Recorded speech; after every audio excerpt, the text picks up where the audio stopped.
steel-jawed beasts have a hunger for destruction. Can they be stopped by the ultimate galactic hunter? Predator! The battle is on. Aliens versus Predator, the hunter against the beast. An alien killer crab attacks, but the Predator Crag Tusk fires shoulder-mount missiles, and Predator Scavenge attacks with a double-barreled bola, each sold separately. Will the Predator win the battle against the evil aliens? Aliens versus Predator! Now get a special 2-pack with an exclusive Dark Horse comic.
Dictating the wrap-up on the Butcher Benton package.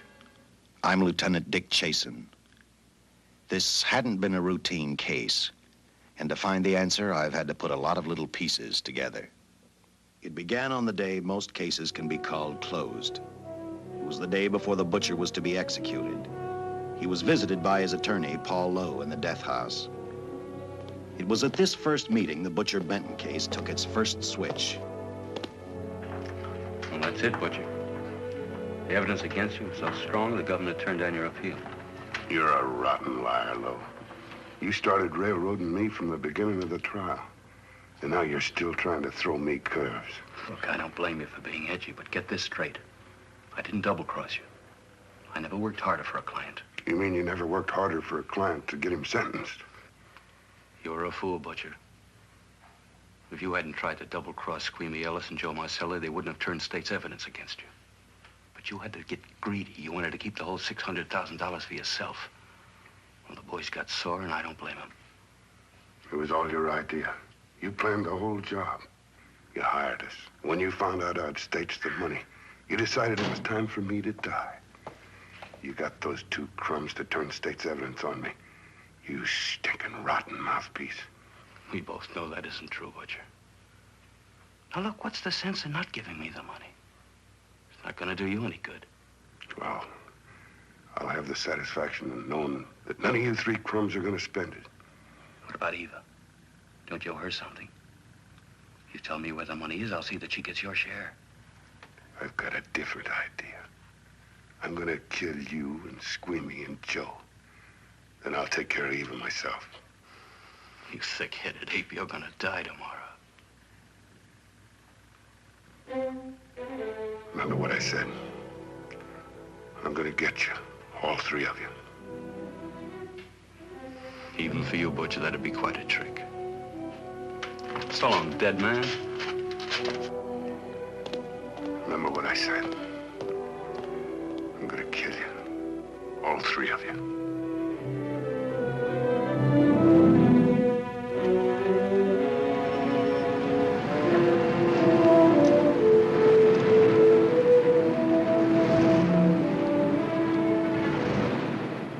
Back in Los Angeles, 2 men sat in a bar room listening to a newscaster tell his headline story. He played up big the butcher's threat to kill Paul Lowe, Squeamy Ellis, and Joe Marcelli for their having turned state's evidence against him. Squeamy Ellis didn't seem happy over the butcher's threat. Neither did Joe Marcelli. But they had figured, once a dead man, always a dead man.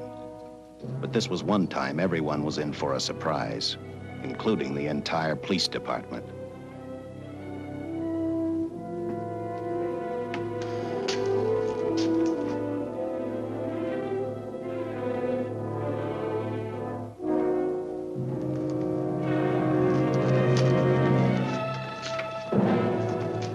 You seen the headlines, Captain? Teletype just came in from San Francisco. Butcher's execution is set for 5 o'clock this afternoon. And like the newspapers say, he still refuses to talk about that stolen money. Well, I still have hopes of coming up with something. That's what I dropped by for, Dick. With Butcher's execution, the department's marking it case closed. That means you'll be reassigned. I've spent a whole year trying to break this case. As far as I'm concerned, Butcher's death is just the beginning. Of course, I can't prove it, but I think that Paul Lowe was the top man. And even though I have to keep working on it while off duty, I'm going to get Lowe, Squeamy Ellis, and Joe Marcelli. Okay, Lieutenant. Officially, I've taken you off of the case. Unofficially, I wish you luck. Do me a favor. Keep me posted. Will do. Thanks, John. I headed for Eva Martin. She worked in a local burlesque house. I'm a cop, and my job is to ask questions and get answers. So I decided I might as well start again with her.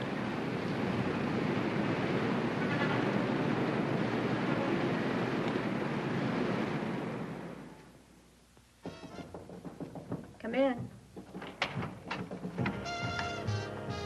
Oh. What do you want? I'd like to talk to you. Talk? You're a cop, aren't you? That's a good question. I can't even find a 3-ton armored car, let alone the $600,000, and I've been on the case a year. I've told you, and I've told you, and I've told you. I don't know anything about the money. I never did. Benton's gonna be dead in a little while. I thought it might make a difference. I never knew anything about the money. Call me dumb. I didn't even know Charles was in the rackets until the trial. I'll take it easy, kid. You're on, Eva.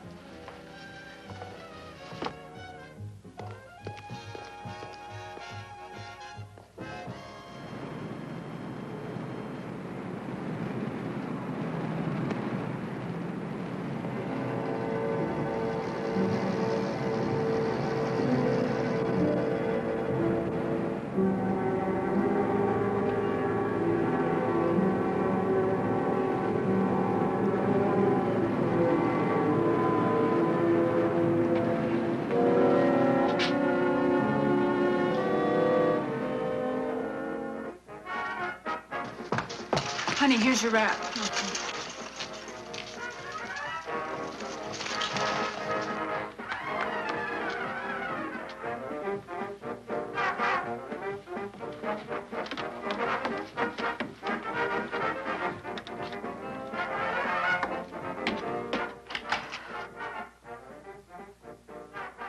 A few moments ago, Butcher Benton, without revealing the whereabouts of the $600,000 stolen in the armored car holdup, paid for his crimes against society in the gas chamber at San Quentin. Now for a look at the international scene. Today... Come on, baby. Don't waste tears on Benton. I feel so badly about Charles. If I'd known, maybe I could have done something. How about a drink? We could both use one. An artist can't drink while she's working, Paul. Boy, see.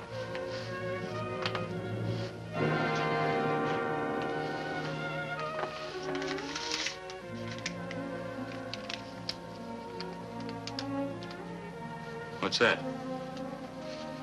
Well, now what's the matter? It's a message from Charles.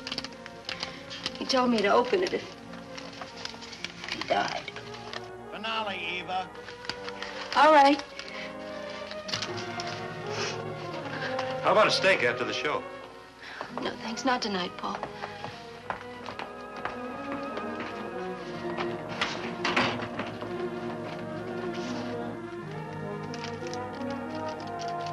I didn't find out until much later, but Paul Lowe, in opening the letter the butcher had given Eva, found a map outlining a section of the city sewer system. And clearly identified was the spot where the butcher had hidden the stolen payroll. He replaced it with a $50 bill. I guess he figured $50 to gain $600,000 was not a bad day's work.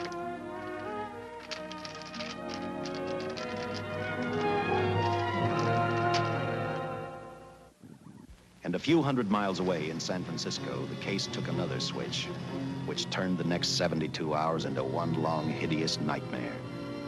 Dr. Bradshaw, a distinguished biochemist, was making preparations for a final experiment which he hoped would lead the way to a cure for cancer. He'd been successful with laboratory animals. The last step called for a human body. And Dr. Bradshaw's assistant quickly made a deal with a local mortuary and returned to the laboratory with the dead body of Butcher Benton.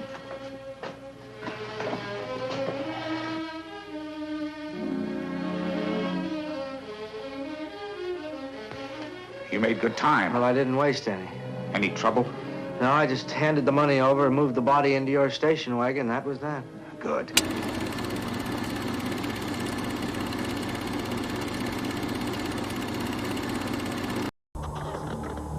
You are watching the Sci-Fi Channel.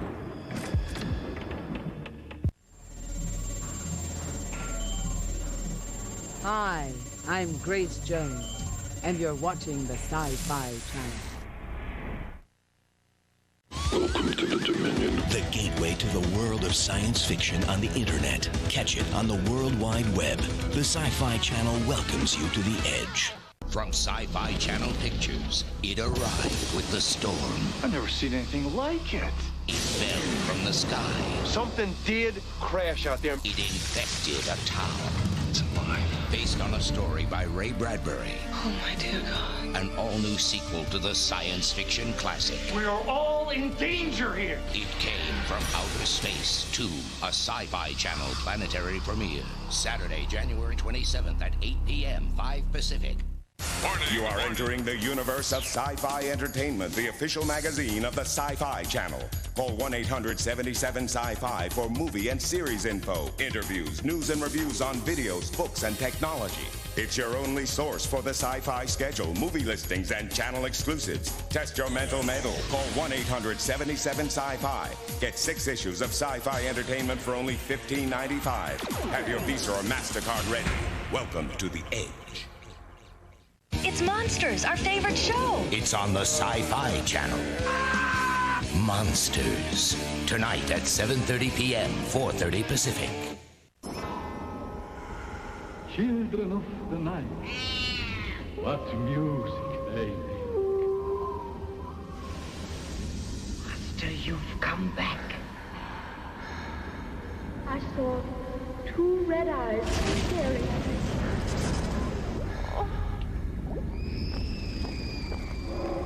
I felt breath on my face. The Sci-Fi Channel. Welcome to the Edge.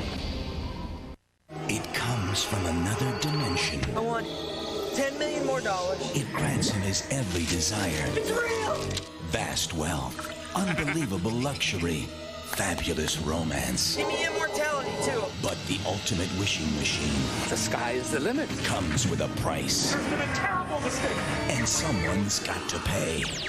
The Utilizer, a Sci-Fi Channel premiere feature. Today at 6 p.m. Sci-Fi Sunday.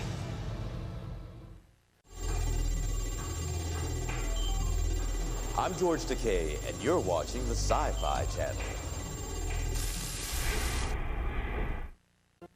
For God's sake! Don't do it! Don't make me angry. Now what's going on? Don't make me angry. You wouldn't like me when I'm angry. 19. Don't make me angry, angry. It possesses me, and I can't control it. Now what's going on? The Incredible Hulk Marathon.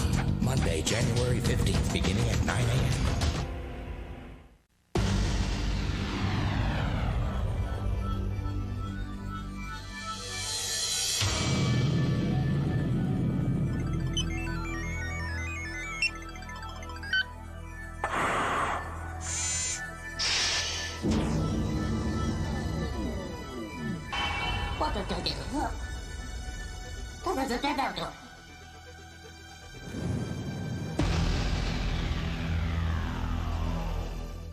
A city on the edge of insanity. A biker gang out for blood. A punk kid with a chip on his shoulder. Scientists, soldiers, and politicians fighting for control of a force beyond human comprehension, known only as Akira. Everyone ready? The apocalypse is about to begin. Our Sci-Fi Channel premiere feature, Akira.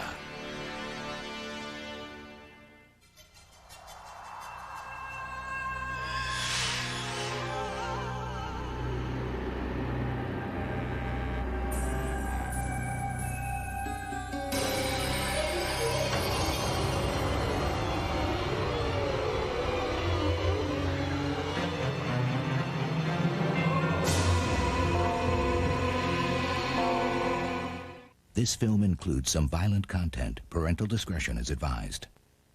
We will return to Akira on the Sci-Fi Channel.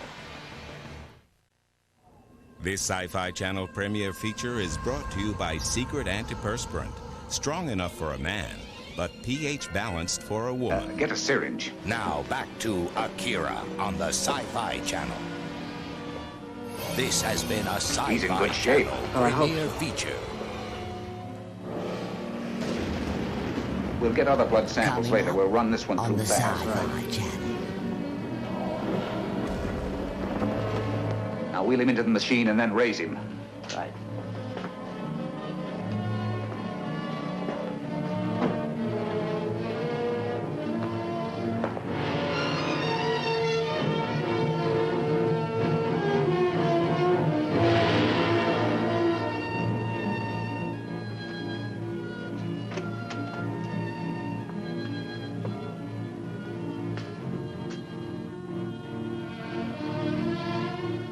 Ready? You mean you're going to give him 287,000 volts? Yes, yes. I'll get the fluoroscope set. We'll check with that before we start dissecting. Turn off the lights.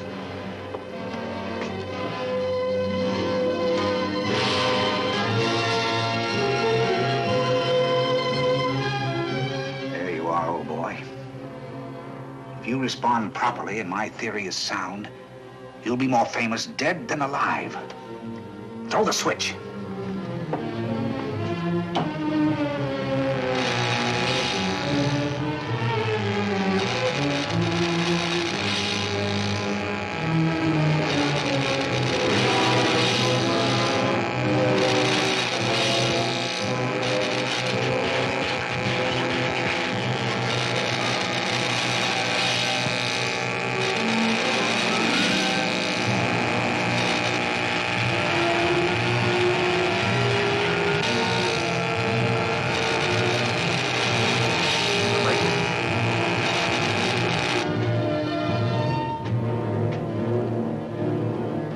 Wait, I thought I saw a pulsation of the heart.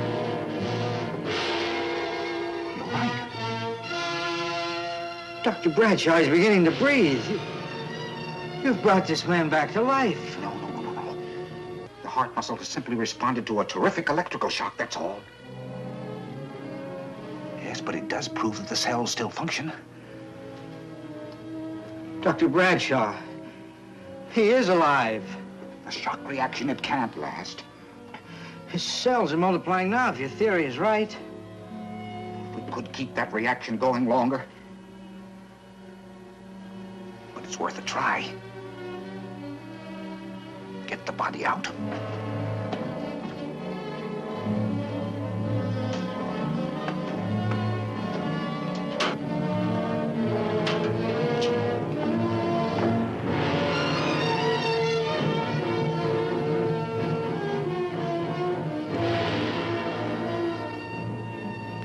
Get some adrenaline from the supply room. Some amyl nitrite, too. Hurry, hurry.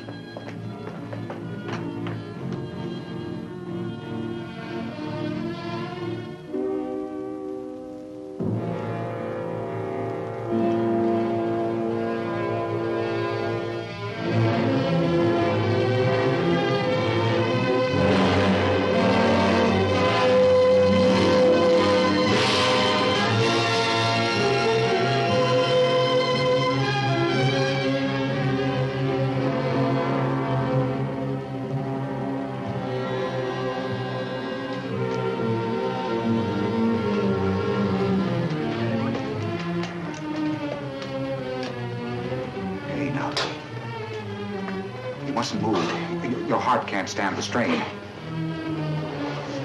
Now, you must lie still. Please, please. Easy now. Easy. Easy. You must lie. Easy, please.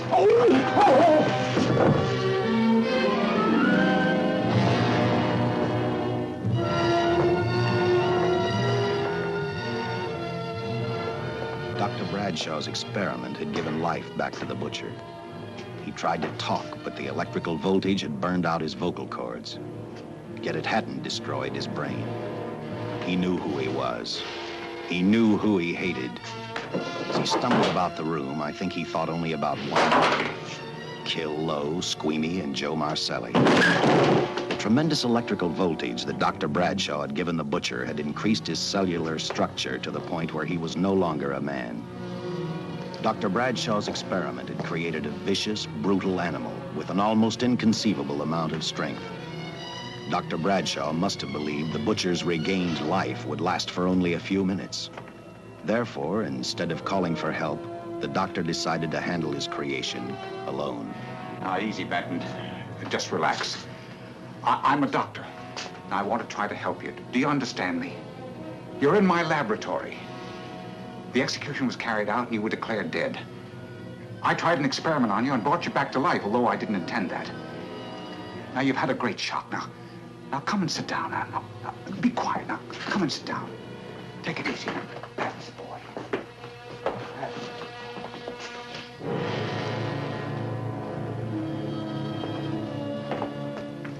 Careful. His reactions are violent. How do you explain this? Each cell must have multiplied 100 times, perhaps thousands. His strength is unbelievable. No. It's too late for the amyl nitrite. I want to get some blood samples. Make some tests on him, find out what's happened. Get me a syringe.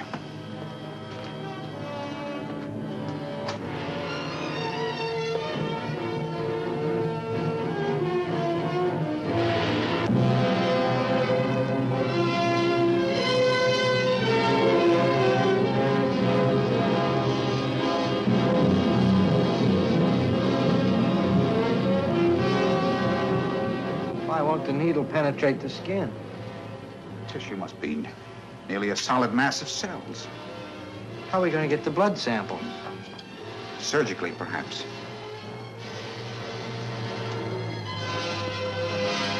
Now, easy, Benton. Take it easy. You can't leave here now. I'm responsible for your being alive.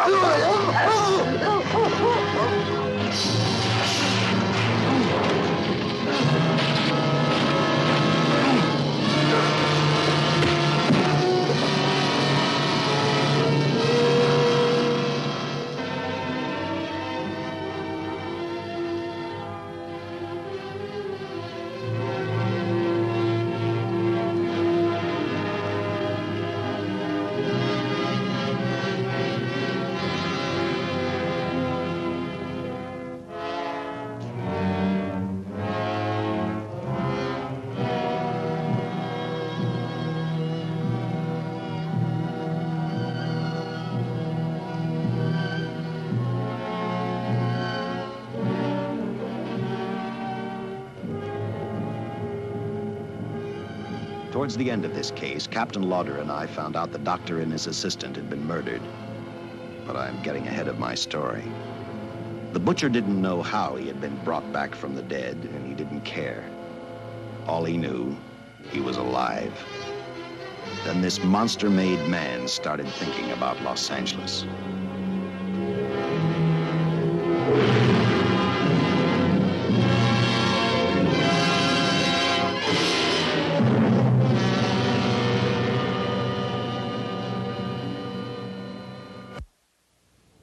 On that very night back in Los Angeles, I decided to stop playing detective for a little while. I went to the burlesque house to ask Eva to have dinner with me. After all, the butcher was dead, and if I got lucky, sooner or later, I figured Paul Lowe would lead me to the stolen payroll. In a way, that possibility made me even feel better. It's not fair to watch the show from backstage. Next time, I'll pay admission. I take it by that remark you like my routine. Yeah, you're pretty good.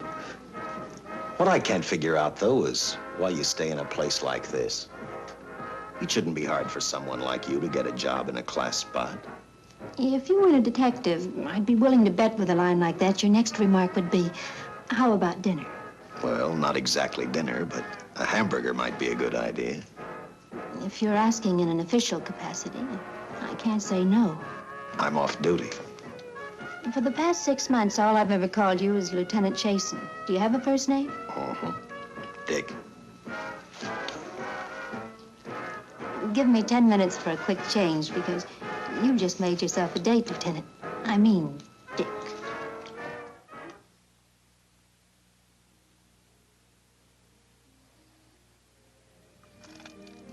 You know something, Dick?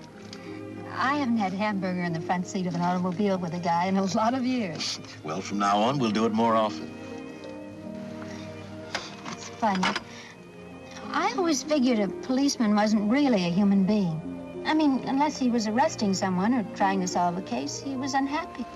Shows you how wrong you are. In fact, everyone on the force gets fed up occasionally with the job they do. Maybe we're more human than anyone else. We see so much trouble, we get to hate the word.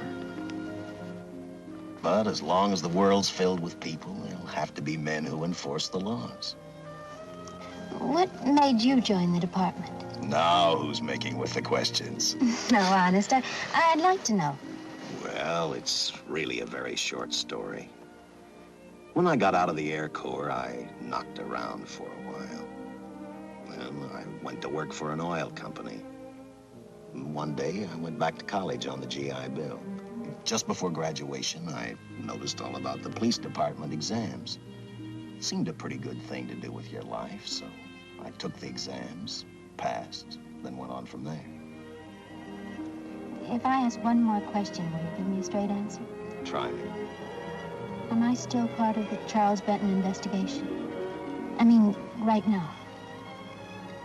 I don't think so. As far as the department's concerned, when Benton was executed, the case was marked closed. But inside of me, that's not good enough. I don't follow you. Well, the $600,000 is still missing. And a fast-talking underworld lawyer like Paul Lowe is walking around a free man. Someday, no matter how long it takes, I'll get him and the money. Until I do, the Benton case for me is not closed. I give you my word, Dick. Charles Benton never told me anything about the money. Oh, I've been sure of that for a long time. But how did you ever get mixed up with anyone like the butcher? As trouble ever started, just happened. I had a roommate who used to date Benton all the time. One day she packed and left for Chicago. Benton carried a torch for her, and he used my shoulder to cry on. First thing I knew, we were having dinner together, and a few weeks later, I was labeled by the police as this #1 suspect and Benton's girl. But it was never like that. I made only one mistake. I felt sorry for him. You mean, until he was arrested for the robbery and the killing, you had no idea how he earned a living? I know this is going to sound crazy, but I only went out with Benton a couple of times. And all we ever talked about was Madge, my old roommate. The last time I saw him, he tried to get too friendly, and that's when I told him he had the wrong girl. But like I said, I'd already made my mistake. What about the burlesque house? How do you two fit together?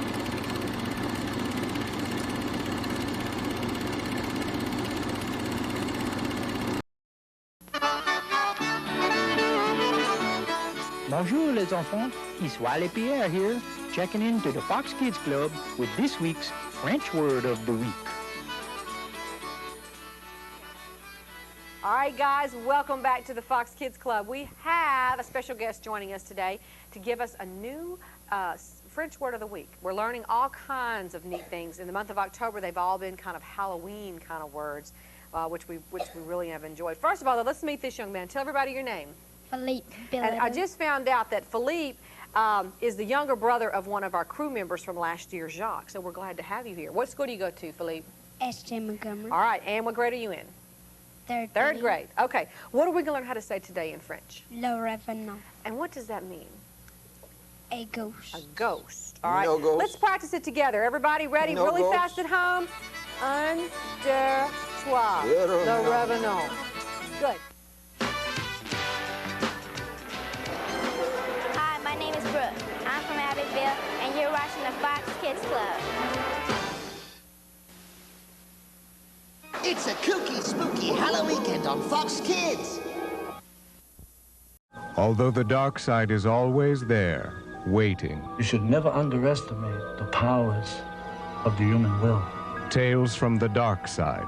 Delicious, spine-tingling chills brought to you by the producers of Creepshow. I told you I ain't dead so many times I'm blue in the face. Now that's the truth. Join us each week, if you dare, for Tales from the Dark Side. Sunday nights at 10 on Channel 9. Together. You sound like a lot of other people. I left a small town a couple of years ago because I won a beauty contest, and the first prize was a screen test. After which, nothing happened? That's right. Only, it was pretty rough. And then one day I read an ad about girls wanted for a burlesque show. I auditioned and I got the job. You know something? It's like any other job. If you're looking for trouble, you can find it even in a schoolroom. Well, when the screen test didn't work out, though, why didn't you go on home? Well, first you have to have a home to go back to. My folks are dead, so Los Angeles was as good as any place else. I don't know about you, but I do 8 shows a day, and at this hour I'm bushed. I know what you mean. Mind if I drive you home? No. And I'll tell you something else. I haven't minded anything about tonight. Not even the hamburger. I kept playing tag with Lowe. He made 4 telephone calls. 3 of them didn't interest me, but one did. The one to Joe Marcelli. I watched Joe head for his meeting with Lowe, and for some unknown reason, I began to get the feeling that this case was finally about to explode in my favor. You see what I mean? Well, look at that, will you? I seen him stagger on 2 legs, but he's doing it on 4. Shut up, you flea bag. Well, look who's calling names. At least I ain't a squealer, a stoolie. I warned you before. All right, Harry, that's enough. I'll take care of him. I want to talk to him. Okay, Mr. Lowe. With any future business you've got with this psycho, take care of it upstairs in your office. If you keep showing around here, sooner or later he's going to get slugged, cripple or no cripple. All right, shut up, Joe. Sit down.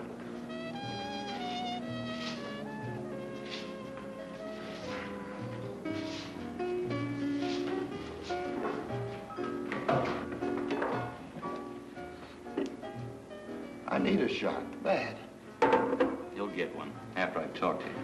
You sober enough to understand? Yeah, I run out of dough. No wonder. Look at you. You used to be the best torch man in town.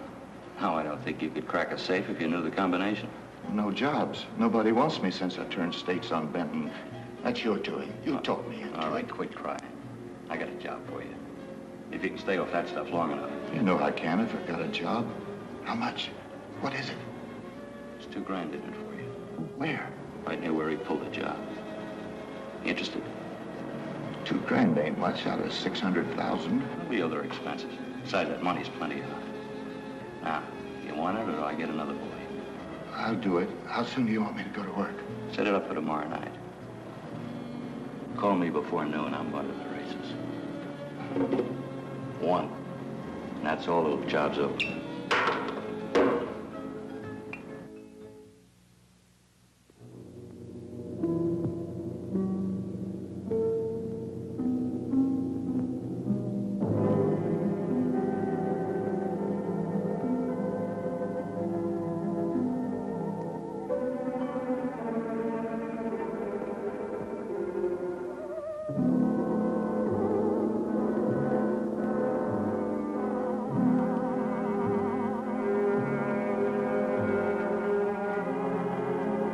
The butcher was walking slowly toward Los Angeles.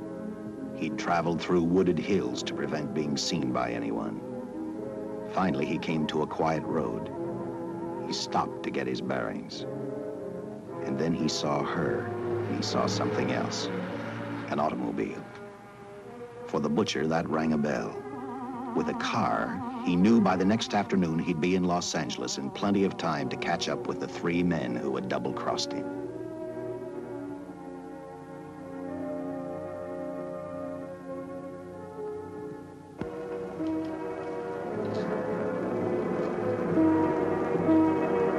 Well, see, you're a real gentleman to be helping strangers in distress. I hope you don't mind me using the babe here as bait. Quite a dish, isn't she? But that's what she gets paid for. Bait, that is. Yes, sir. She's a real shaker artist of my outfit. Carnival man myself. Just call me Connie. Yeah. Well, friend, we're in a little bit of difficulty here. Got a flat tire, brand new car, no tools in the back. Why, some of these dealers make my carnival grifters look like babes in the woods.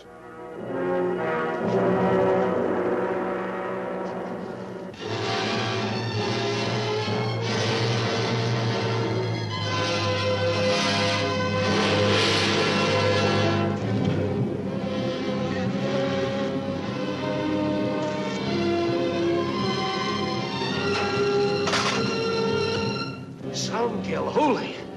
Say, who you with, friend? Let it down. Let it down. No matter who you with, friend, believe me, I can do better for both of us. I'll make a fortune for the both of us. Oh!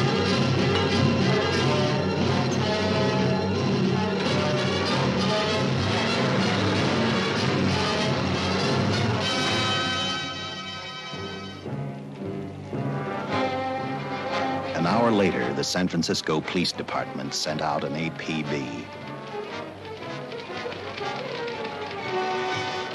Squads were sent to various parts of the countryside.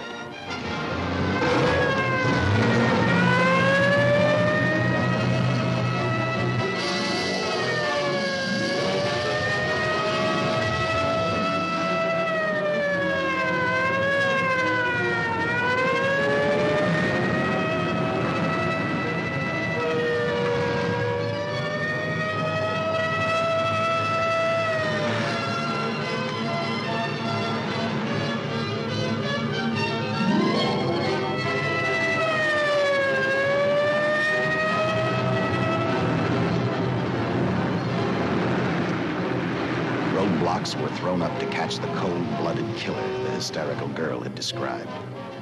Each squad kept reporting back to Central Headquarters, and each of their stories was the same. So far, none of them had spotted the car the killer was driving. Orders were given to shoot to kill, because from the girls' further accounts, they realized they were dealing with a maniac.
I hate these things, but I'm not worried. Luckily, I brought in an expert. Time to play. Okay, here, Zippy. We'll figure it out this Saturday on USA Up All Night when we watch Hellraiser 3. Saturday at 11. I'll be waiting. Should you be afraid of the dark? TNT thinks so. And we've got the monsters to prove it. Go away! For God's sake, go away! Expired. He's dead, but he has the power to move and kill.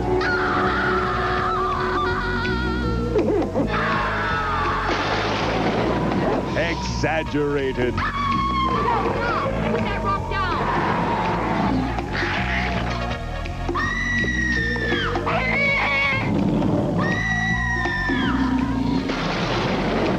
Extinct.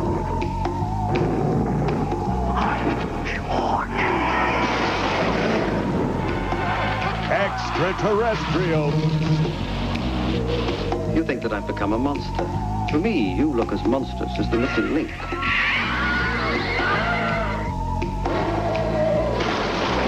Extra scary.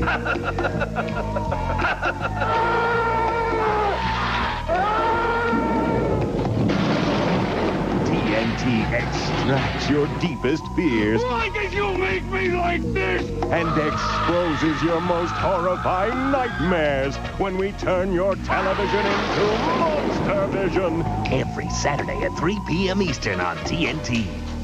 I trust this information. Oh, my revenge Answer all of your questions. is complete. If any further service. Sincerely, J.L. Louder, Captain Police, L.A.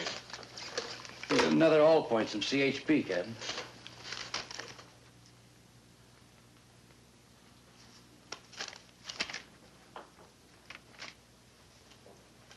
These reports sound like they come from a bunch of loonies. You sure do. There it is. Sergeant. Yeah. I want Lieutenant Chasen to look these over as soon as he comes in. All right, Captain. The next morning, I read the stories of the brutal murder of the 2 police officers. I also read the witness's statement about the bullets having no effect upon the killer. I felt sorry for the witness, and I thought about how easily a person's mind can become confused when suddenly they receive a brutal shock. I didn't believe a man existed who could not be stopped by a slug from a .45. Good morning, Captain. You and the rest of the force are going on 24-hour duty. Seen the headlines? You mean this guy that's running amok up north? Yeah, the latest report, he's killed 2 police officers. Made a getaway in a green coupe heading south. I've got a hunch this killer's gonna be our baby. He could be in town right now. Yeah. You better get started, Lieutenant. Okay. Any new leads on that holdup money? I think the girl can probably be counted out. If any of the others are wise, they're keeping mighty quiet. Well, let it ride for now. The whole force is gonna be on the spot until we catch this killer.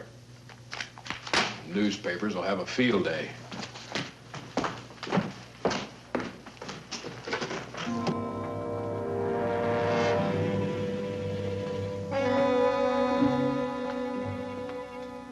We were wrong about 2 things. The killer was already in our city, and we didn't know he was Butcher Benton. He headed straight for Eva Martin. He went to her dressing room to get back the map he had left in the envelope with her. He wanted first to check his money, then catch up with Lowe and the others.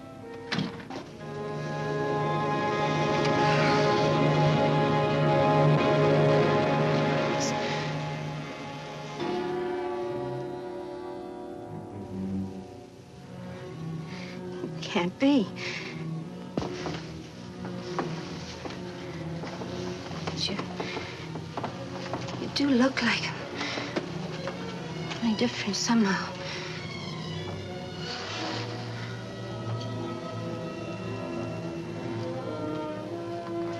It is you. Why didn't somebody tell me?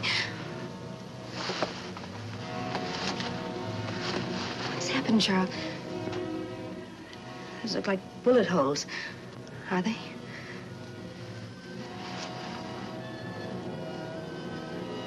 There isn't even a mark.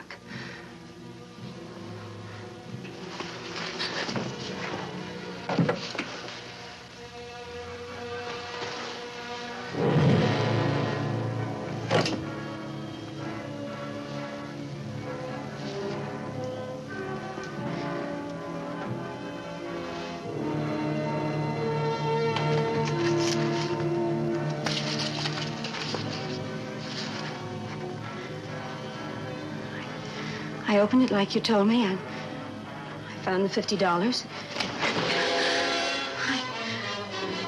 I didn't know why you left him. Paul didn't know why he was here.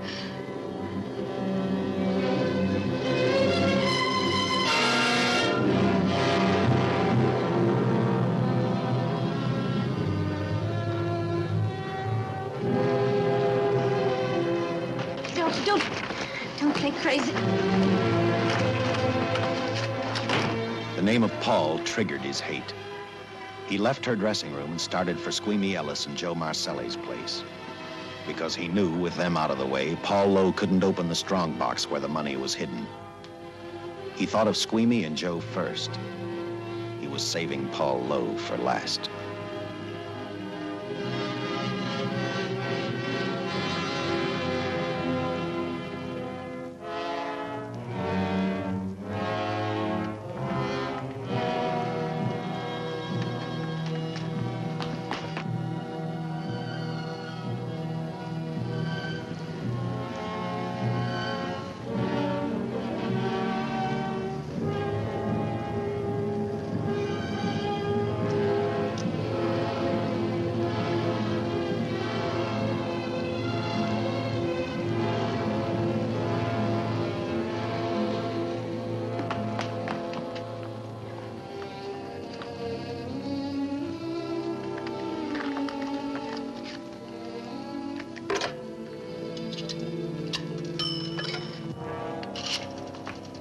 Eva, can I borrow your eyebrow pencil?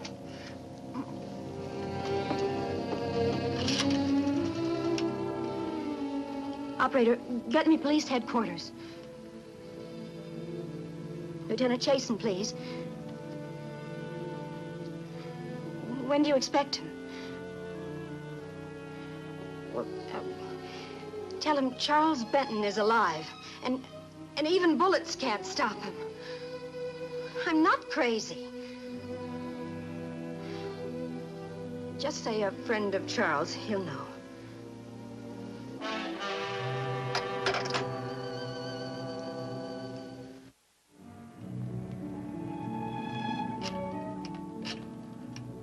After leaving a message for me, Eva telephoned Squeamy Ellis. She tried to tell him the butcher was alive and on his way over to kill him. Squeamy didn't believe her, and in a way you couldn't blame him. Who in their right mind would believe a man had returned from the dead? What Squeamy actually believed was that the butcher, before his execution, had hired a killer to carry out his threat.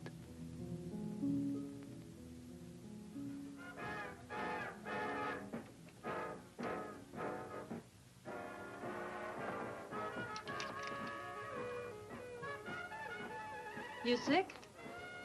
What? You don't look so good to me. 10 minutes, Eva. All right. Say, Eva, I could take over the matinee trick for you. What? It's easy. Look, Eva, I can do it. Scub-up-de-doo-doo-doo. Oh, Francine, I just thought of something. Yeah? Eva agreed to let Francine do the show. She hoped she'd be able to interrupt the butcher before he arrived at Squeamy's hotel. Or, failing that, at least be able to warn him to stay out of sight. You wanted me, Captain? Yeah, I just had a rundown on those fingerprints of the stolen car up north. We got nothing on the driver who was killed or the woman with him. Take a good look at these. There's something funny about these. Yeah. The boys in the lab can't figure it out either. Those are the killers. They were found on the steering wheel. Looked like they'd been stamped in with a steel die. They sure do. These are Butcher Benton's. What? Well, they look the same to me. How do the lab boys explain that? They don't. Their best guess is a twin brother. An identical twin could have the same pattern of whorls with only slight variations. Ever hear of the butcher having a twin brother? No. Even if he did, it wouldn't explain these freak prints. You didn't pick up your message, Lieutenant. Some wacky dame calls you. And she says Charles Benton is alive, and bullets won't stop him. If we buy the twin theory... Who was she?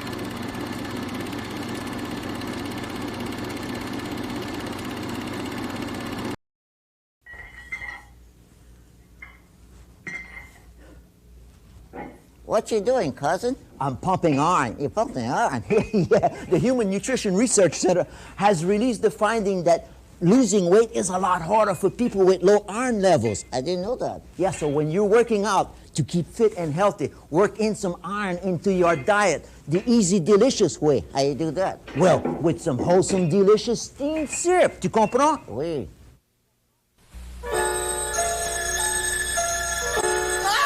Jimmy! Will you stop wasting your time watching that garbage? You should be doing your homework. I don't know what I'm Hey, Junior, I got something you can really sink your teeth into. Calling all Dream Warriors. Think you're brave enough to face Freddy? Well, now you can put your nightmare knowledge to the test and win money. You can win $250 a day. Just pick up your phone and dial 1-900-860-4FRED. And you can challenge Freddy Krueger in the ultimate trivia game. Hundreds of blood-curdling questions about all my films. Still need a few pointers? Well, listen up, lunch meat. Call now and challenge Freddy in his trivia game to win cash. Well, little piggy, I might not get you now, but I'll get you in A Nightmare on Elm Street 6. $2 the first minute, $1 each additional minute. Callers under 18 get your parents' permission before you dial. What a rush. Where'd she see him? Well, I didn't leave her name. Sounded kind of hysterical to me. Said she was a friend of the butcher's. Eva Martin. Get over with the Follies and see what that girl knows. Yeah. Some guys have all the luck. I never drew an assignment to the Follies.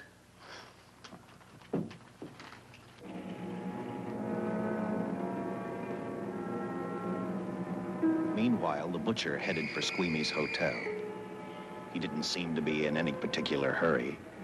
Actually, he seemed like any normal person, on his way to work or on his way home.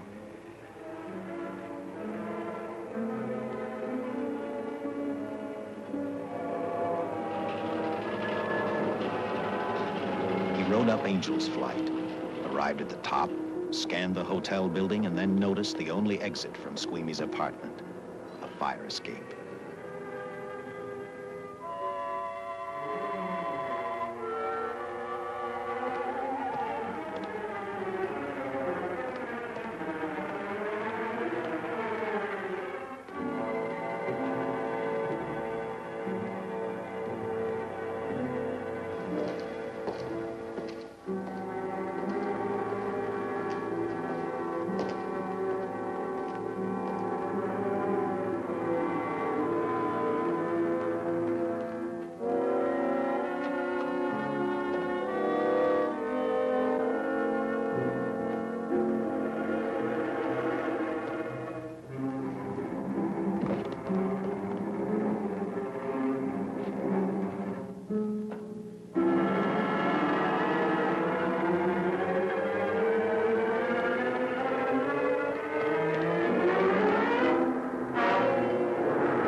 butcher was figuring his next step.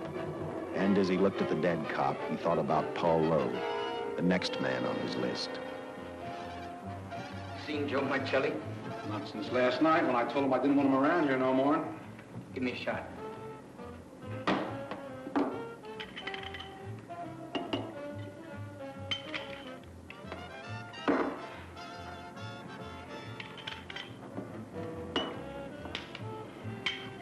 Look, I need help. Just found out that Benton's hired a killer to get me. He's after Joe, too. Then drink up and get out. I don't want no trouble around my place. You're a real pal. Drink up and get out, I said.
Carded Budget.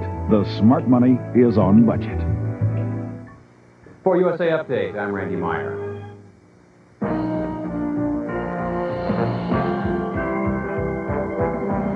You're watching USA, America's favorite cable network. There are worlds inside our minds, worlds of peace and beauty. But when our minds wander too far, we lose control and enter the dark, deadly world of Freddy Krueger, where nightmares come alive. Experience this world every week on Freddy's new television series, A Nightmare on Elm Street. The series, Freddy's Nightmares. Don't let him catch you sleeping. They're unstoppable! But we're gonna stop them anyway! Send in the Marines! We're the Space Marines. Drake, Ripley, A-Bone, Bishop, and I'm Hicks, armed with the latest high-tech heavy metal. Look out, Hicks! The Queen's gonna crown ya! My bug rocker's on a roll! Bull alien attacking! Eat torch, bug brain!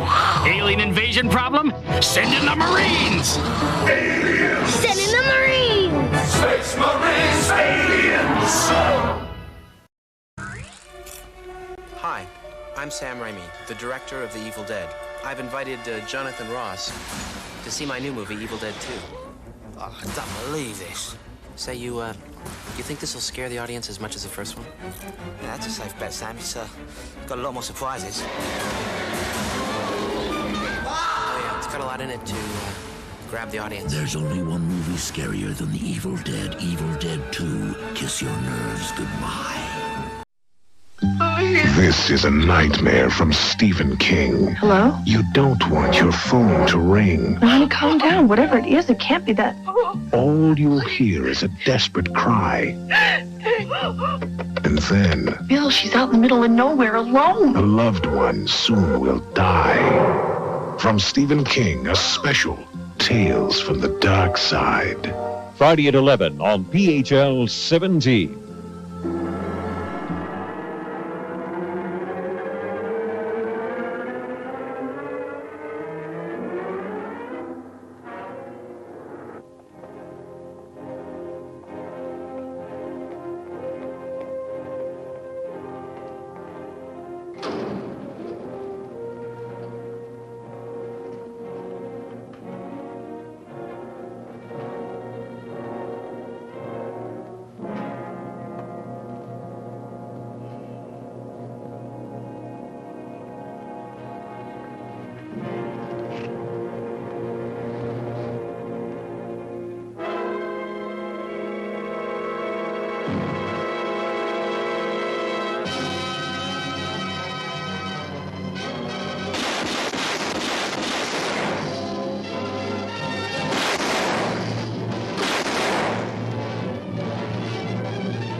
Operator, get me the police! Police! Yes!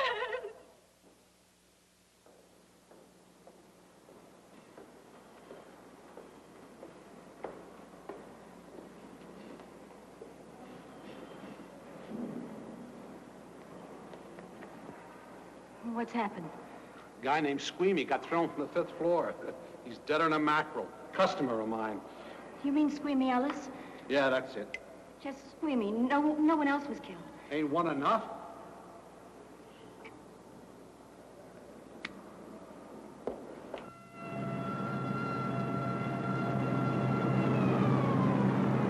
I tell you, the bullets never even phased him. He must have been wearing a bulletproof vest.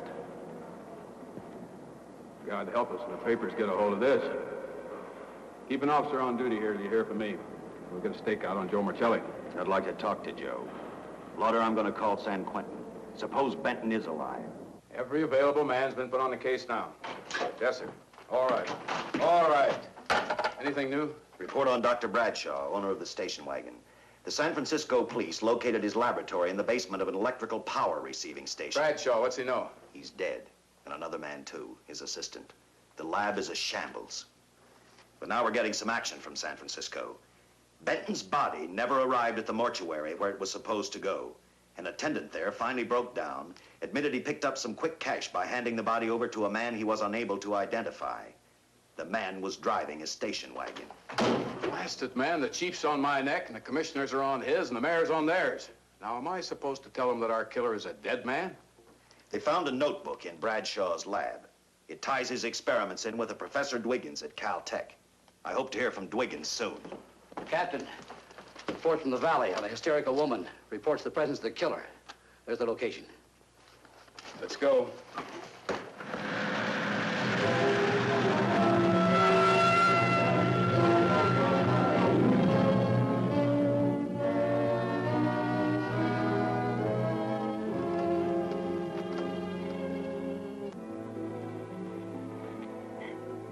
You and your boyfriend had a little fight, and he got out of the car to take a walk. You noticed that he walked down toward the sump area in the direction where you'd seen those lights a short while before. What happened then, miss? Please try to tell us. Well, I just sat there a few minutes, I guess. I was pretty mad. Then there was a loud crash, like heavy metal, sort of, from down here. I got out of the car to get a better look. I heard Jimmy cry out something. I couldn't make out the words. Then down here, in a patch of light, was Jimmy. And coming toward him was this man. Big man. Lifted Jimmy up over his head.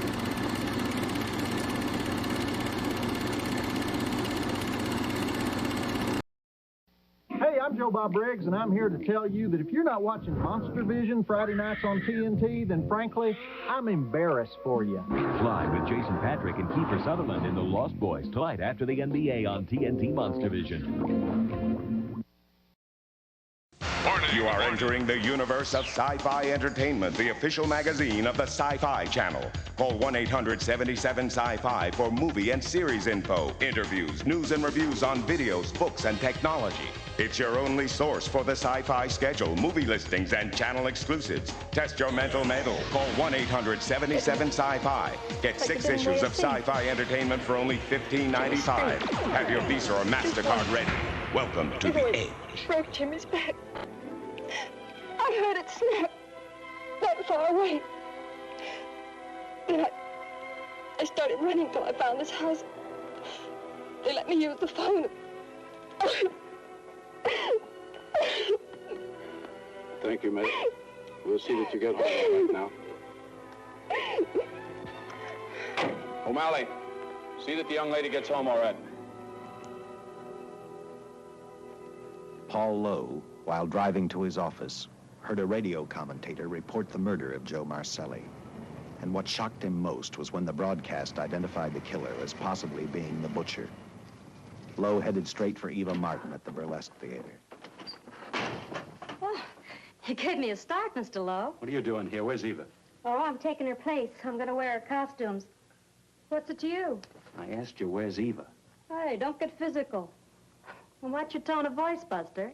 I told you, little Eva isn't here. I could see that for myself. Where is she? She's at police headquarters. That's where she is. Yes, sir. No, sir. Captain Lauder's still with the mayor.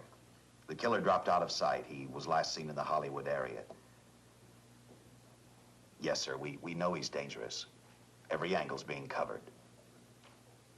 Yes, sir. I'll tell him.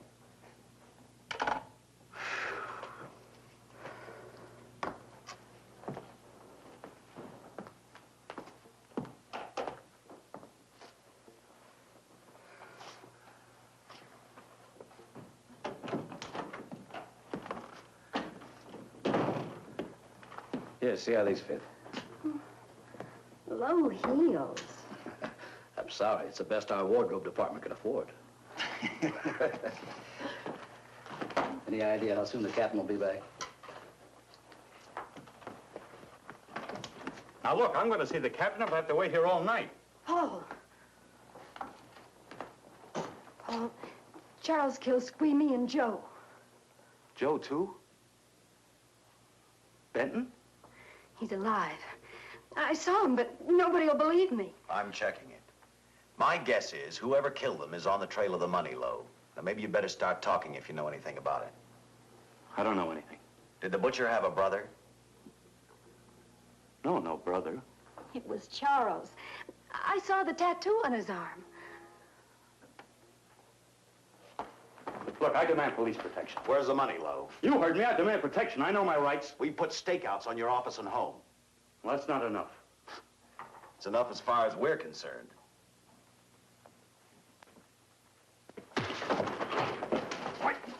Now you gonna book me, Sergeant?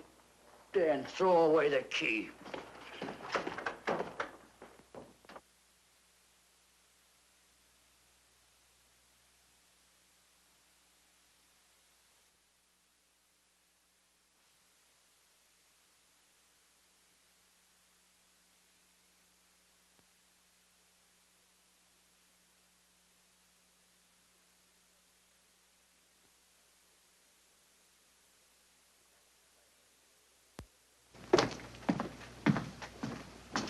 Thank you. Come up with anything yet, Dick? Oh, we've checked every hotel, motel, and rooming house in town. We've run a cross-check on every hangout butcher ever used. Net results, blank. This is incredible. We not only discover a dead man turned killer, but it's beginning to look like he plays ghost, too. He's somewhere in this city, and if we have to take it apart brick by brick, we've got to get him. I may be way off, but I think Paul Lowe could tell us a lot. Maybe, but it's a cinch he's not going to. Well, suppose he had no alternative. You better grab some coffee. Your mind's beginning to play tricks on you. No, now, wait a minute. When Lowe came to us for police protection, it was because he was scared stiff the butcher would add him to the list of Squeamy Ellis and Joe Marcelli. Go on.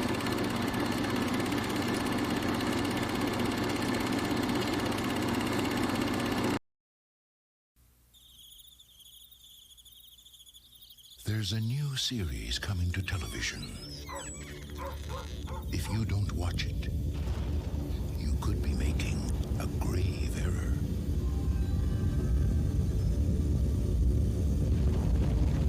A very grave error. Friday the 13th, the series.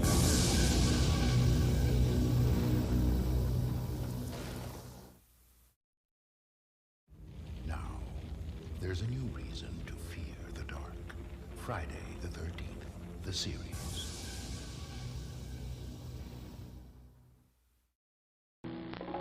Hear host Joe Bob Briggs explain why Burnt Offerings does not refer to his ex-wife's cooking.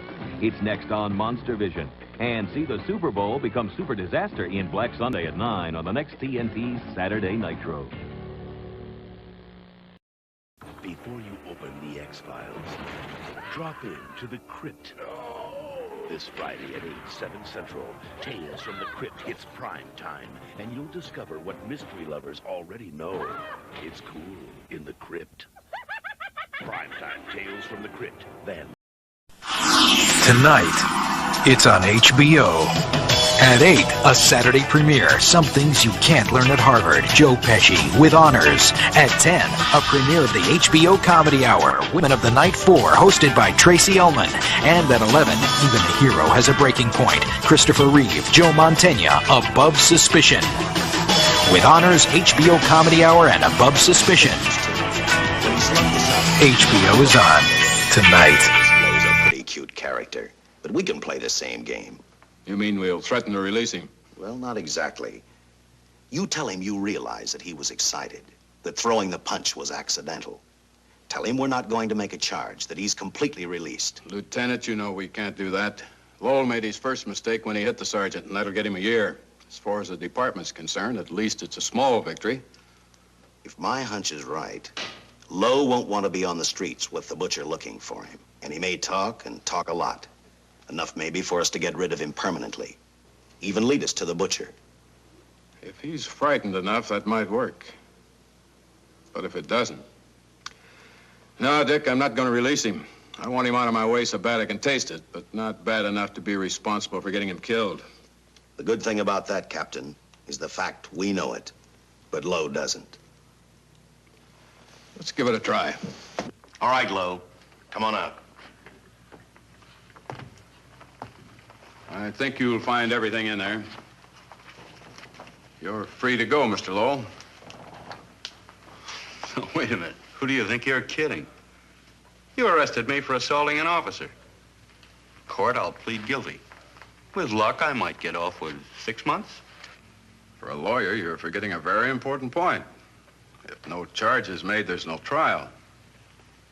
It was a tough day for everyone. We figured your nerves were on edge, and when you threw the punch, you didn't know what you were doing. Now, I've squared everything with the sergeant. It's all over, all forgotten. Yeah? Why'd you bring a stenographer? Simply because I wanted a record of our conversation at the time of your release. Okay, Lowell, let's go. Oh, wait a minute.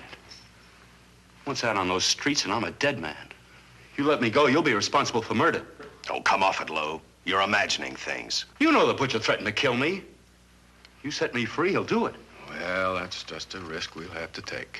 But the way I look at it, Mr. Lowell, you'll be okay. Look, Captain, I'll make a deal with you. You keep me here, and I'll tell you how to recover the money. Maybe even catch the butcher. No deals, Lowell. You'd probably tell us anything just to stall for time. Come on, let's get out of here. Now, wait a minute. All right. I'll tell you the truth.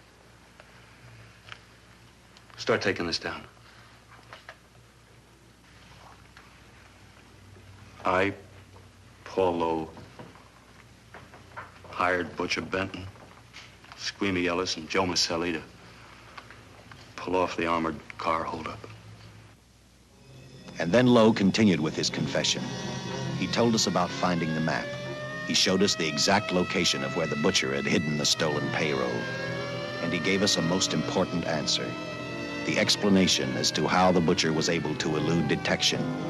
His means of escape was the sewer system beneath our city.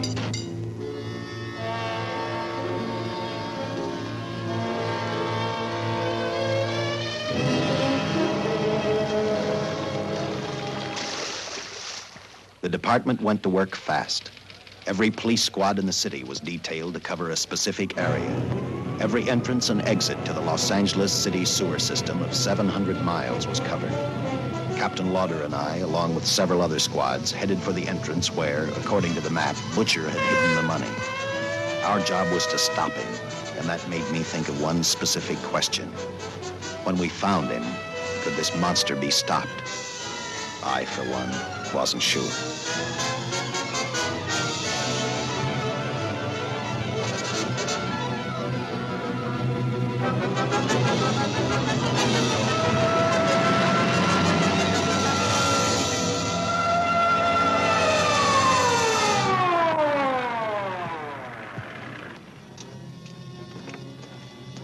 Everything all set, Lieutenant? City engineers mapped out each possible exit. The squad of officers are spotted at every point. If the butcher can be caught, now's the time. Well, after I talked to Caltech, I called on the fire department for a little help. The professors thought a flamethrower might stop him. Flamethrower? I suppose their boys have had a chance to join our squads by now. I see we have one with us here. Have you thought about what'll happen if this doesn't work? No. I've been praying too hard that it will work.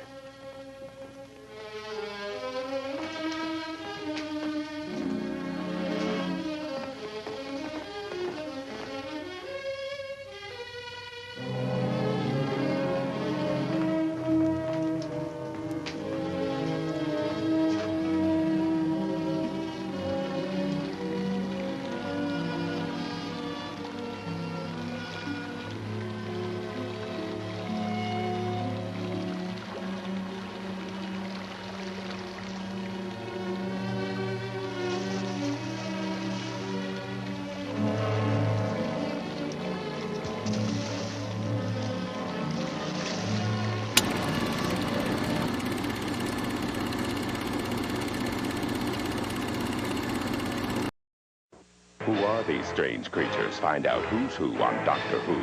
All the episodes shown the way they were intended. Weekdays at 2:11 Pacific on the Sci-Fi Channel. Creatures of the night come out of the shadows on Dark Shadows. All the episodes shown the way they were intended. Weekdays at 11, 8 Pacific on the Sci-Fi Channel.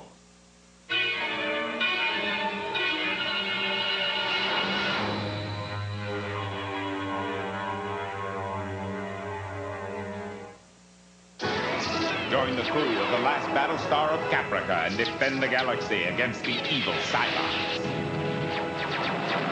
Lorne Greene commands the Emmy Award-winning Battlestar Galactica. Weeknights at 8. This Mysteries Minute is brought to you by Advanced Design.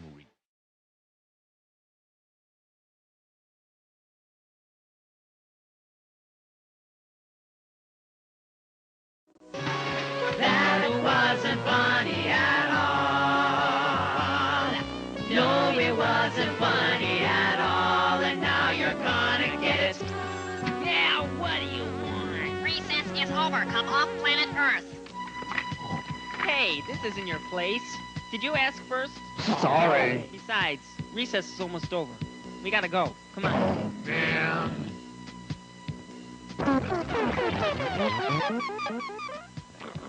The door is ajar. No, it's not. It's a door. Stupid thing.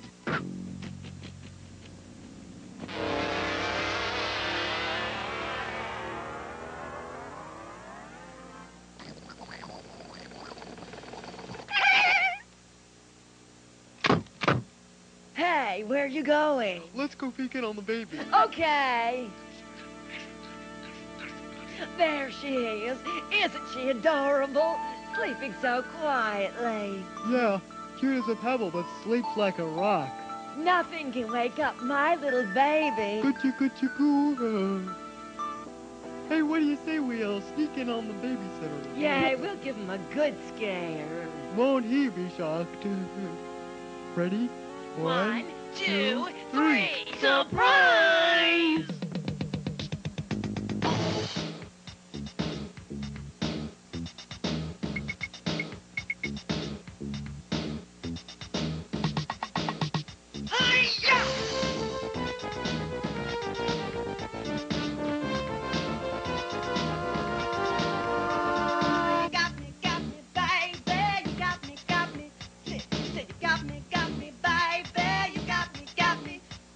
Space.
This is where we split up. I'll go straight ahead.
If this map's right, we're off our course. We'll have to backtrack.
Let him have it.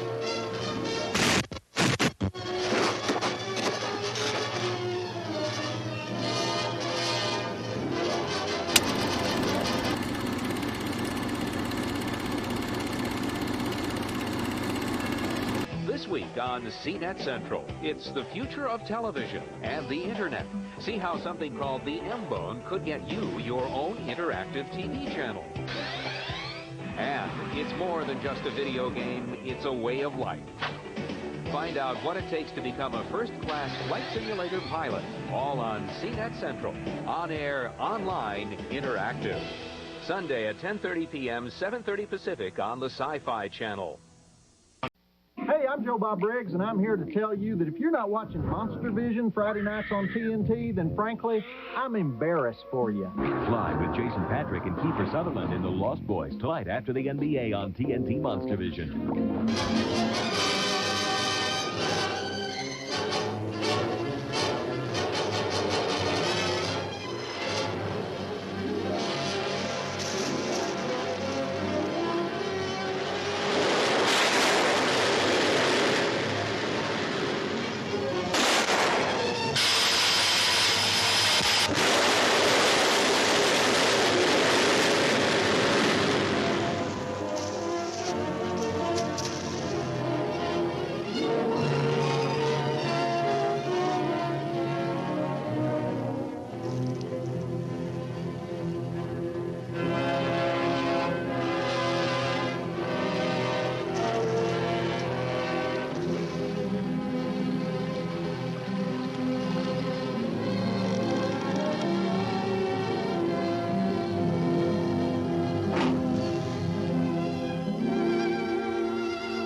And the tremendous shock of electricity that brought the butcher back to life destroyed him. The $600,000 stolen in the armored truck robbery has been recovered. Case closed. Well, here are the scientist's comments for your records. I had to fill in a few spots with my own guesses, but I guess that's about the size of it. Did you get any sleep? Oh, some. Not much. How's the girl today? Well, I called the hospital about an hour ago. She'd gone. Gone? Where? Well, she told him she was a working girl and that she'd been away from the job too long already. Quite a girl. Yeah.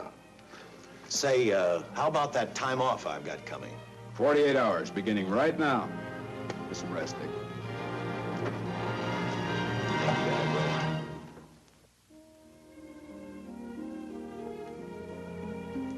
You know something, Dick? The past 72 hours seem like a bad dream. That rest in the hospital today really gave me a new lease on life. Now that it's over, I can't believe it actually happened. The important thing is to remember, it is all over. I suppose you'll be assigned to another case. I'll have to give up hamburgers in the front seat of the car for steaks in a restaurant. No. I've thought about that. In fact, I decided to do something about it. I started by talking the captain into a short holiday, and just about an hour ago, I got you fired. What? What did you do that for? I figured that being my wife would take up all of your time. Even if I wanted to say no, I couldn't. You're not supposed to say no to a detective. I figured that, too.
So what time are your parents coming over tonight?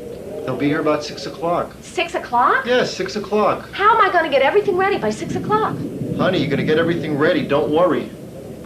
This place is such a mess. It's not such a mess. What is this doing here? Your nephew was here yesterday. What do you expect?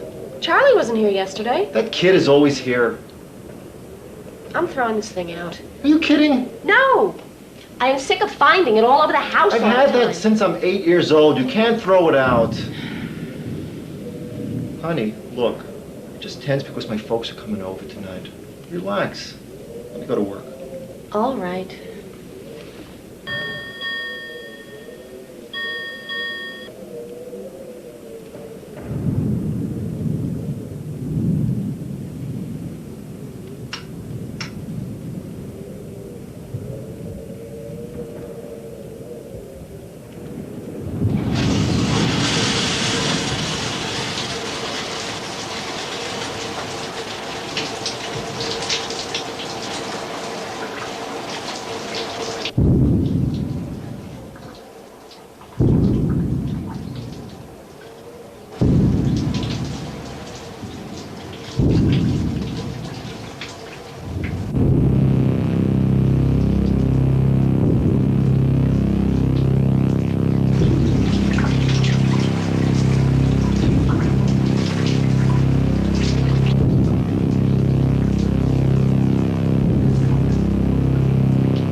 gone a little too far now.